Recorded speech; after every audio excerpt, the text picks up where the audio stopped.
Chapters 5 and 6 of Above Life's Turmoil. Above Life's Turmoil by James Allen. Chapter 5. The Man of Integrity. There are times in the life of every man who takes his stand on high moral principles, when his faith in and knowledge of those principles is tested to the uttermost, and the way in which he comes out of the fiery trial decides as to whether he has sufficient strength to live as a man of truth and join the company of the free, or shall still remain a slave and a hireling to the cruel taskmaster, self. Such times of trial generally assume the form of a temptation to do a wrong thing and continue in comfort and prosperity, or to stand by what is right and accept poverty and failure.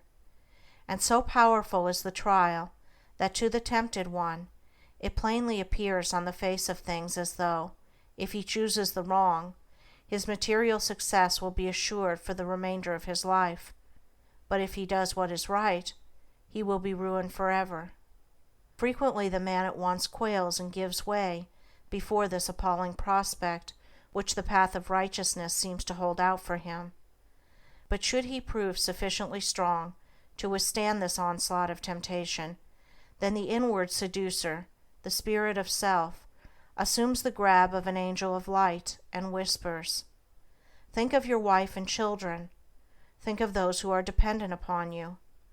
Will you bring them down to disgrace and starvation?" Strong indeed and pure must be the man who can come triumphant out of such a trial, but he who does so enters at once a higher realm of life, where his spiritual eyes are open to see beautiful things, and then poverty and ruin, which seemed inevitable, do not come, but a more abiding success comes, and a peaceful heart and a quiet conscience. But he who fails does not obtain the promised prosperity, and his heart is restless and his conscience troubled. The right doer cannot ultimately fail, the wrongdoer cannot ultimately succeed. For such is the law which moves to righteousness, which none at last can turn aside or stray. And it is because justice is at the heart of things, because the great law is good, that the man of integrity is superior to fear and failure and poverty and shame and disgrace. As the poet further says of this law, "The heart of its love, the end of it, is peace and consummation, sweet obey." The man who, fearing the loss of present pleasures or material comforts, denies the truth within him, can be injured and robbed and degraded and trampled upon, because he first injured, robbed, and degraded and trampled upon his own nobler self. But the man of steadfast virtue, of unblemished integrity, cannot be subject to such conditions, because he has denied the craven self within him and has taken refuge in truth. It is not the scourge and the chains which make a man a slave, but the fact that he is a slave. Slander, accusation, and malice cannot affect the righteous man, nor call from him any bitter response, nor does he need to go about to defend himself and prove his innocence. His innocence and integrity alone are a sufficient answer to all that hatred may attempt against him. Nor can he ever be subdued by the forces of darkness, having subdued all those forces within himself. But he turns all evil things to good account. Out of darkness he brings light, out of hatred love, out of dishonor honor, and slanders, envies, and misrepresentations only serve to make more bright the jewel of truth within him, and to glorify his high and holy destiny. Let the man of integrity rejoice, and be glad when he is severely tried. Let him be thankful that he has been given an opportunity of proving his loyalty to the noble principles which he has espoused. And let him think, now is the hour of holy opportunity. Now is the day of triumph for truth. Though I lose the whole world, I will not desert the right. So thinking, he will return good for evil, and will think compassionately of the wrongdoer. The slanderer, the backbiter, and the wrongdoer may seem to succeed for a time, but the law of justice prevails. The man of integrity may seem to fail for a time, but he is invincible, and in none of the worlds, visible or invisible, can there be forged a weapon that shall prevail against him. Chapter 6. Discrimination. There is one quality which is preeminently necessary to spiritual development, the quality of discrimination. A man's spiritual progress will be painfully slow and uncertain until there opens with him the eye of discrimination, for without this testing, proving, searching quality, he will but grope in the dark, will be unable to distinguish the real from the unreal, the shadow from the substance, and will so confuse the false with the true as to mistake the inward promptings of his animal nature for those of the Spirit of Truth. A blind man, left in a strange place, may go grope his way in the darkness, but not without much confusion and many painful falls and bruisings. Without discrimination, a man is mentally blind, and his life is a painful groping in darkness, a confusion in which vice and virtue are indistinguishable one from the other, where facts are confounded with truths, opinions with principles, and where ideas, events, men, and things appear to be out of all relation to each other. A man's mind and life should be free from confusion. He should be prepared to meet every mental, material, and spiritual difficulty, and should not be inextricably caught, as many are, in the meshes of doubt, indecision, and uncertainty when troubles and so-called misfortunes come along. He should be fortified against every emergency that can come against him.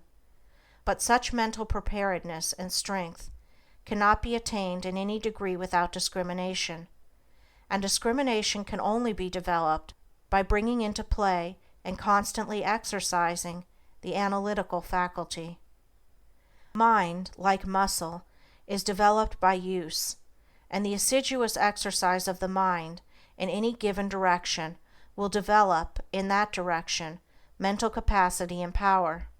The merely critical faculty is developed and strengthened by continuously comparing and analyzing the ideas and opinions of others.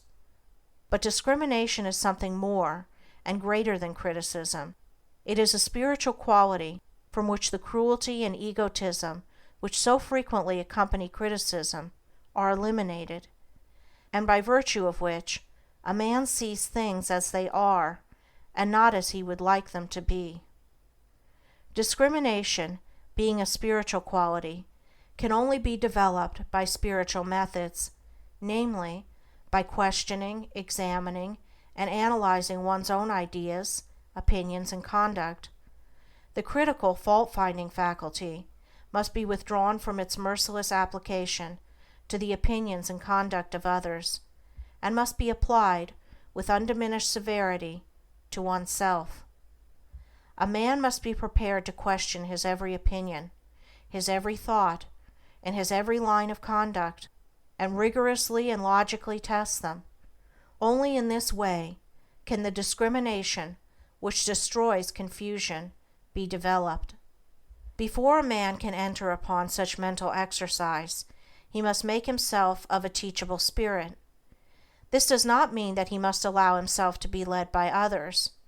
It means that he must be prepared to yield up any cherished thoughts to which he clings, if it will not bear the penetrating light of reason, if it shrivels up before the pure flames of searching aspirations.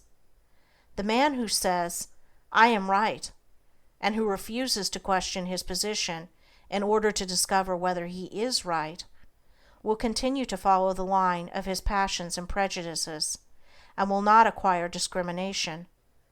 The man who humbly asks, "Am I right?"